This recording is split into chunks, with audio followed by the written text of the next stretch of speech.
Leave my apartment in Cape Town at 10:02 a.m., head up Oxford to the Metro Rail at Western, take an escalator to the Blue Line, frantically locate ticket machine, buy a ticket for $5, up from $3, head down more elevators to the train platform, depart to Union Station, finally find the Gold Line train after walking aimlessly for 5 minutes. I feel a sudden and massive acceleration in my heart rate, walk up a tunnel for another transfer to Chinatown, arrive in Chinatown at 11:28, desperately seeking alcohol, take 2 nitric oxide tablets, a vascular expander in preparation for massive bloodstream assault, find the only English-speaking Mexican who directs me to the nearest bar. Of course it doesn't open till 4 p.m. I follow a white touristy family of 4 for 3 blocks until I find one of 2 liquor stores in Chinatown. Even though I'm an atheist, I thank God and buy a 16-ounce Sapporo, which I immediately chug in a matter of seconds, flushing the nitric oxide through my bloodstream at a much faster rate. I suddenly feel my body awakening, whispers shine through. I travel in the direction that I think is east to the Central Plaza, where I walk in on some kind of watered-down version of a samurai reenactment. I head to the East Gate, past a statue of a Chinese revolutionary and a myriad of shops selling multi-bladed stabbing weapons, throwing stars, butterfly knives, imitation samurai swords, and Hello Kitty pillows. Finally find a bar that's strange that feels like a mirage in the middle of the fucking desert. I down 12 Tsing Taos, quenching the troops' thirst, preparing them for battles to come. Take 2 more nitric oxide tablets, realizing I'm conscious, breathing, and still somewhat human, replenishing my bloodstream. Have some garlic beef that's so fucking good I get a big enough to split jailers into. I stumble through the Chinese dynasty, a stream of corridors riddled with Chinese junk, cheap jewelry, more stabbing weapons, Chinese prom dresses, miniature water gardens, brightly colored Asian watches, and skincare products. I feel like a ghost walking amongst the living, weaving my way through fleshy transports of bodies and sacks of life-supporting fluids and organs. Whoever said that bullshit about life being a virus from outer space has definitely been here. I buy some fried bananas that taste like fish and almost make me vomit.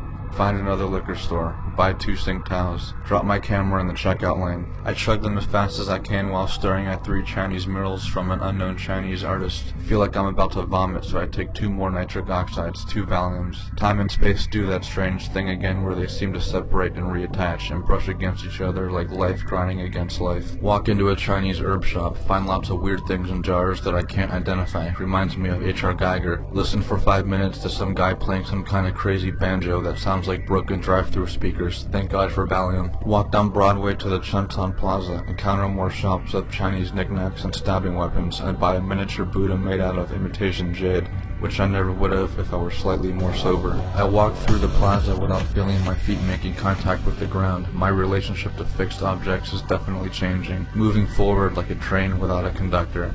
Stop at the Ruchan restaurant for more alcohol, which I feel burning off in my sweat. I end up in the bathroom without knowing fully how I got there. I feel like I'm about to vomit, and then all I can see is a single image resonating through my head over and over again.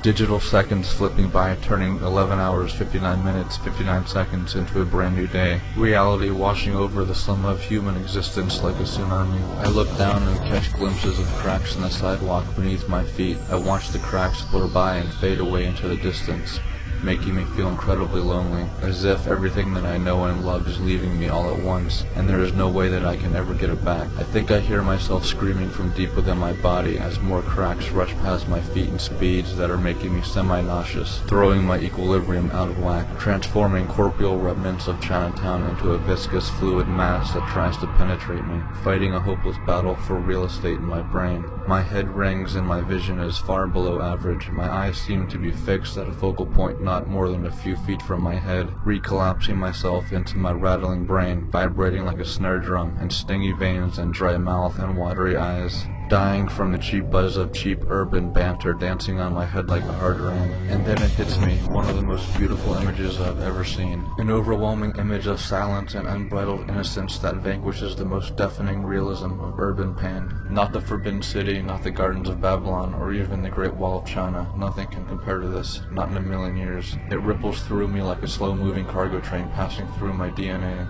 walking backwards through the dark cabin against its forward momentum. I feel it transforming something inside of me, almost completely, and most likely irreversible. At this second, I realize that I will never fully return as the man I left as. I continue to float through what feels like a slightly more turbulent version of space and time. I end up at the Grand Star Jazz Club where I meet an Indonesian woman whose name I can't remember. We talk for an hour about nothing, which actually felt like much longer. She asks me if I lift weights and tells me I have nice biceps. She speaks better English than I do.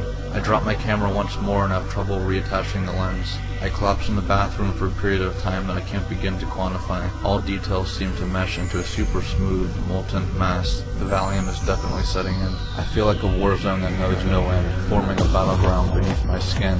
I step into a misty smorgasbord of clouds of artificial light waves, passing through microcosms within worlds of cement and asphalt, leaving behind scattered remnants of memory floating around like dust suspended in a sunbeam.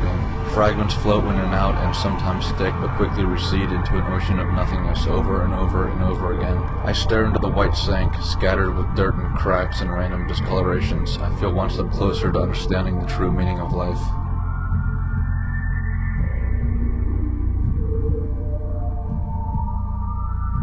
I stand atop the Mandarin Plaza waiting for the Gold Line Metro back to Union Station. The setting sun washes over me like a hard snow in the dead of winter. Once inside the subway, I try to remain as motionless as possible, even though I know that my train is traveling at around 45 miles per hour on a planet that spins on its axis at a quarter mile a second, and as a whole is orbiting around the sun at 18.5 miles per second, while the entire solar system of planets is floating on a curved arc toward the star Vega at 12 miles per second. I can't help feeling like I'm in some kind of space pod, rippling across the texture of time, passing through some moment of all life, encompassing the continual orbit of infinity, most likely forever.